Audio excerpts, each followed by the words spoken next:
La renaissance du cannabis, c'est maintenant. J'aimerais vous poser une petite question ici dans la salle. J'aimerais que vous vous leviez, que vous veniez vers moi. Tous ceux qui un jour dans leur vie ont déjà consommé du cannabis.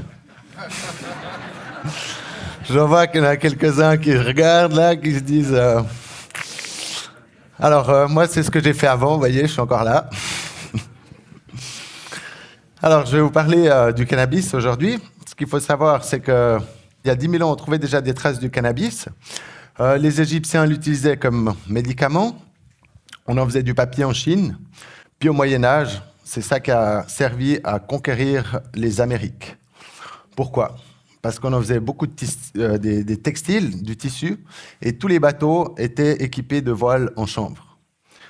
Ce qu'il faut savoir, c'est qu'un bateau de l'époque, il consomme entre 80 et 100 tonnes de chanvre par année. Il faut changer les cordages, tout ça. Donc, c'est dire si l'Europe cultivait du cannabis un peu partout. Même la reine Victoria se soignait avec le cannabis à l'époque. Le roi Philippe d'Espagne aussi. William Shakespeare a adoré aussi ça. Enfin, les personnalités sont nombreuses à travers l'histoire à utiliser du cannabis. Au niveau de son utilisation, il est utilisé dans le domaine alimentaire, comme médicament, bien sûr. On en fait des huiles. Effectivement, l'huile de graines de cannabis est très riche en oméga 3 et en oméga 6. On en fait des farines, des protéines, une des meilleures protéines végétales qui existent, et des huiles essentielles. On a également, dans le domaine industriel, on l'utilise comme combustible. Effectivement, c'est une plante qui pousse très rapidement. On l'utilise pour dépolluer les sols.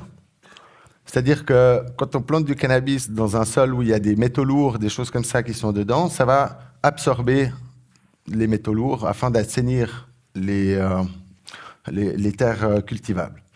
On l'utilise aussi dans la construction. Le ciment de cannabis laisse respirer une maison. Et au niveau de l'isolation, c'est un des meilleurs isolants qui existent.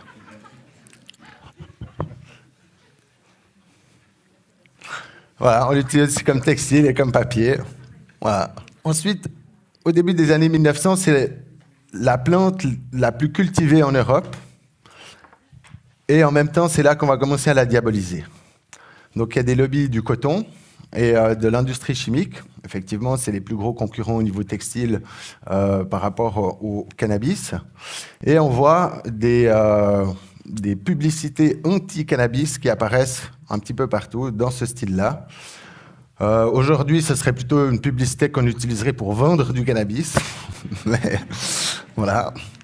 Et ce qui aboutit au Marijuana Tax Act, donc qui taxe l'agriculture, toutes les cultures de chanvre aux États-Unis. Ce qui aura pour effet de quasiment éradiquer la culture du cannabis. Il faudra attendre les années 1990 pour qu'il y ait de nouveau une légalisation médicale qui se fasse aux États-Unis.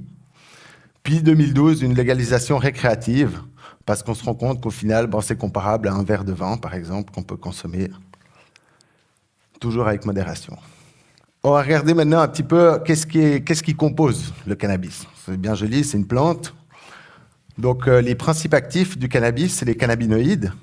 Le plus connu, bien entendu, le THC. Le THC qui est la substance psychoactive, donc ça qui vous donne l'effet stone, le gars qui fume son joint. Là. Et déjà depuis les années 60, on a découvert aussi le CBD, le cannabidiol. C'est la deuxième principe actif le plus connu dans le cannabis. Il y en a une 70 en tout. Et c'est le CBD qui est vraiment aujourd'hui apporte le plus de bienfaits au niveau médical, comme on va pouvoir le voir. Le CBD, on voit là vraiment, il aide contre les douleurs, les inflammations, la dépression. Il est antibactérien, il aide les gens qui ont le diabète, il est antipsychotique. Si vous avez des gens qui sont bipolaires ou comme ça, ça va les aider à calmer leurs crises. Contre les crises d'épilepsie aussi. Le THC, on regarde finalement, il a très peu de principes actifs qui sont au niveau médical. Mais c'est quand même, ça peut être intéressant. En 2016, c'est la révolution en Suisse. Le CBD devient légal. D'accord ? Donc c'est plus un produit qui est réservé aux marginaux, qui le fument dans un squat ou Dieu sait où. C'est un produit qui est maintenant pour tout public. Toutes les classes d'âge, toutes les classes de la population et tous les âges consomment du cannabis. Alors vous allez me dire, ouais, super, il y a des bienfaits pour la santé, mais on le fume. Fumer, c'est toujours mal, c'est toujours pas bien. Donc on va trouver le cannabis sous d'autres formes, comme des compléments alimentaires, de l'huile, des thés, des tisanes ou encore des crèmes, comme j'en ai pris au tout début. Le cannabis, c'est un moteur économique pour la Suisse.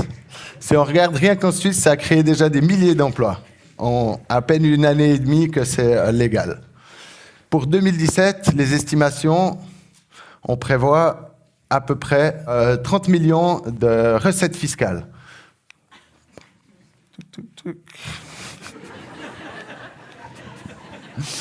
Ah, pardon. 30 millions de recettes fiscales. Ah oui, chaque fois. 30 millions de recettes fiscales pour 2017, ça c'est ce qui est estimé. Est-ce qu'on veut se passer de cette manne financière? Est-ce qu'on veut la laisser aux mains de je ne sais qui? Non. Je vais vous raconter une petite histoire qui m'est arrivée lorsque j'étais à un festival. Il y avait un stand cannabis et des stands cannabis maintenant qui fleurissent un peu partout.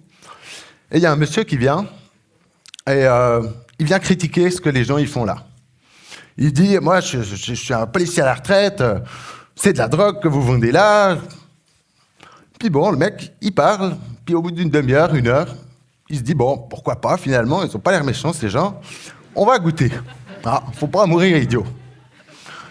Et bon, le mec, il part, et le lendemain, je le revois arriver sur le stand, et je me dis, je dois écouter ce qu'il dit. Et le mec, il revient transformé. Le mec, il arrive, il dit, c'est totalement dingue. Ça fait 15 ans que j'ai des insomnies. Ça fait 15 ans que je ne dors pas la nuit, que je me réveille le matin, que je suis de mauvaise humeur. Sa femme qui était là, ouais. Et il disait, bon. Et il a dit, depuis 15 ans, c'est la première nuit où je dors d'une traite, où je ne me réveille pas. C'est génial. Merci les gars. Vous m'avez changé la vie, la vision du cannabis. Et c'est ce que j'aimerais qu'on fasse maintenant tous ensemble. Changeons notre vision que l'on a du cannabis. Si un policier à la retraite, après avoir passé toute une vie à courir après une drogue, a réussi à changer son image, alors vous tous ici, vous pouvez changer votre image. Dorénavant, l'image du cannabis, c'est ça.